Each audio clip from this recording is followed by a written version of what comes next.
So hi everyone, we are gathered here because from last failed us. Professor has failed us. This is not the first time that we are facing any unfair assessment by the university. It's not about only Algoma University. There are people from St. Clair as well. Even they have been failed. They have not given any reasons why you are failed. We have just handed over a notice of offense. We are providing all the legitimate proofs. We are providing our evidences. We are putting our arguments. But there is no response from the university. So swear I will not cheat. I will not cheat. I will not cheat. You're not gonna get your exam if you don't say it right. No, I'm not giving you exam. So, sa awa ng Diyos, wala naman tayong nababalitaan ng mga ganyan sa ating kapwa Pinoy na nagwelga dahil sa binagsak. Nakakalungkot lang kasi nalilabel na sila na lahat na lang nirereklamo nila, lahat na lang may demand. Problema. May mga good student na okay naman, especially yung mga Pinoy. Pwede.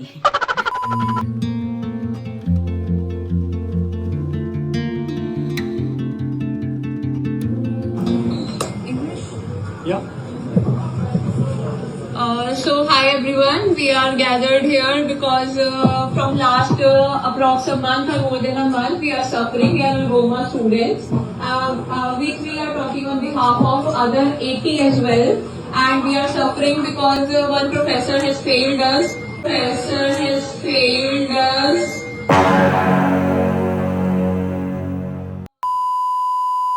Without giving any logical reason, he just gave a stupid reason that we have copied a question, and on behalf of that he has failed 70 or more than 70 students, and we have some other sections as well in which students are failed.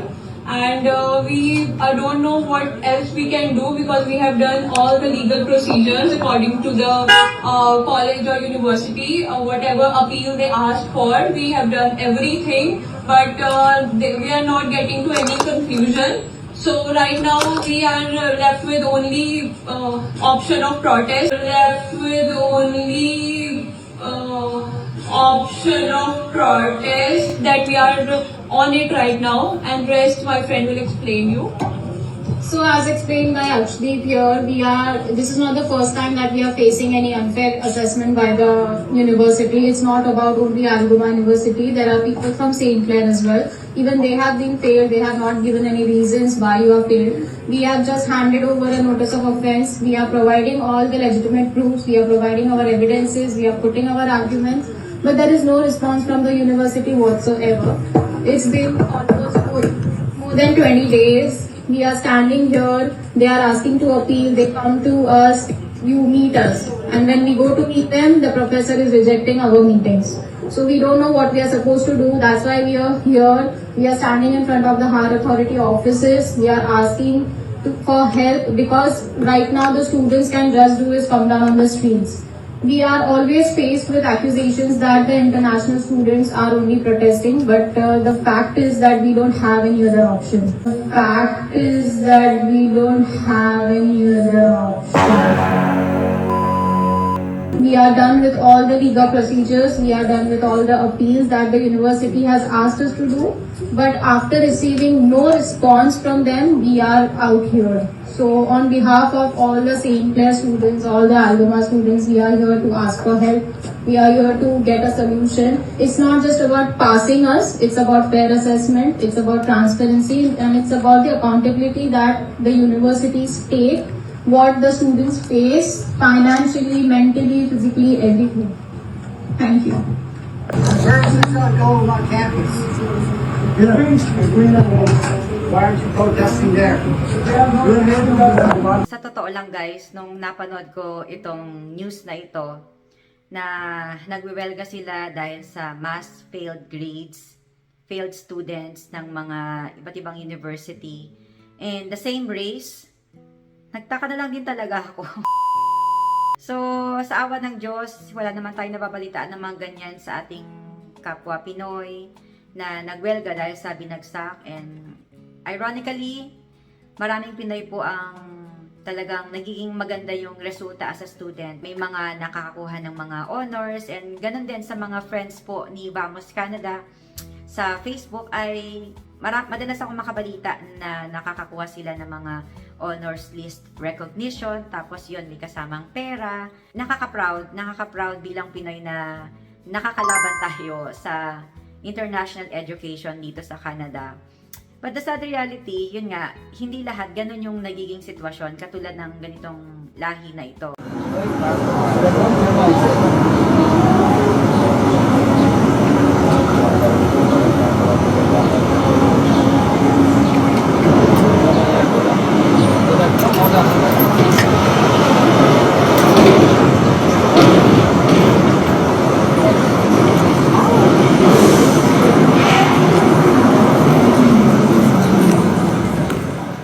And nakakalungkot lang kasi nalilabel na sila na lahat na lang nirereklamo nila, lahat na lang may demand.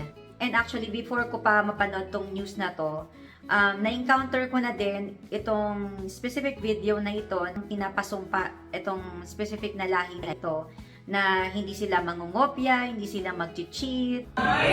Swear I will not cheat. I will not cheat. I will not cheat. You're not gonna get your exam if you don't say it right. No, I'm not giving you exam. Repeat after me. I will not cheat. You're not getting your exam. No, you're not gonna get your exam. You have to say it properly. I will not cheat. Hey, I will not cheat. I will not touch a cell phone or mobile device.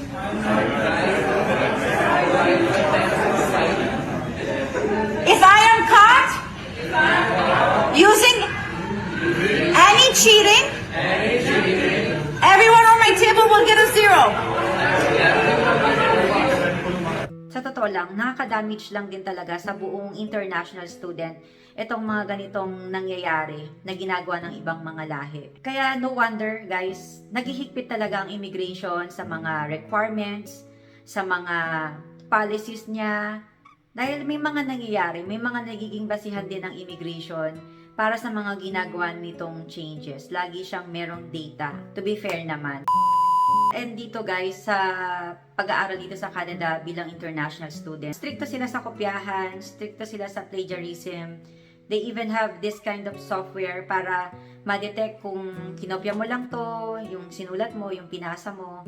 So, they have ways. And yung pag-aaral talaga dito, masasabi ko, though hindi ako yung nag-aaral, pero nakita ko yung emotions and paghihirap ni husband as an international student na talagang marami yung ginagawa. Marami talaga and it's overwhelming. So, especially sa kanya na 1-year program lang and fast track, talagang advantage and recommended na dapat meron ka ng background kundi mahihirapan ka or mahuhuli ka. May mga hirap talaga ang pagiging international student. Kaya sa totoo lang guys, minsan pagka may mga nangyayaring ganito na mga nanyunyus na naman, ano yung mga dapat pang baguhin sa sistema para maiwasan itong mga ganitong problema. May mga good student na okay naman, especially yung mga Pinoy. Na may mga student talaga na okay naman, pero yun nga, may mga ibang lahi na nag-iingay at nadadamay tuloy yung mga ibang estudyante. Syempre, pagka nagbigay ng policy ang government, hindi naman yung para lang sa ganitong area or ganitong lahi. Hindi, sa lahat talaga. Kaya, mahirap din talaga yung sitwasyon ng mga current international student ngayon dahil sa nadadamay sila sa mga ginagawa ng ibang lahi. And pag nagbigay ng new rules, new policy ang government, damay na rin sila, mas mahigpit na. So, mahirap talaga ang sitwasyon ngayon and nasasabi ko na ibang-iba ang student pathway ngayon compare sa time namin. Sa totoo lang, simula nung sinubaybayan ko yung student pathway, starting 2018, walang mga ganitong news talaga. Maganda yung pangalan ng international student. Parte talaga siya ng immigration and low-key lang. Talagang parte lang siya ng immigration. Walang masabi ang ibang tao. Pero ngayon nga, after the pandemic, nung nagsimulang nagsidagsaan yung mga numbers ng international student and dumami rin yung mga iba't ibang negative news, mga ginagawa ng ibang lahi, ayun, naghigpit na rin. Naalala ko nga yung news about sa food bank na itong specific na lahi na ito ay nag-hoard sila tapos pagtatanungin ng mga staff ng food bank, nagtatawanan lang daw sila tapos aalis. So, yung mga ganong behavior, nadadamay tuloy yung mga matitinong international student. Kaya no wonder hindi na ako nagtaka nung lumabas yung new proof of funds para sa mga international student na application. Mas pinataas na talaga nila.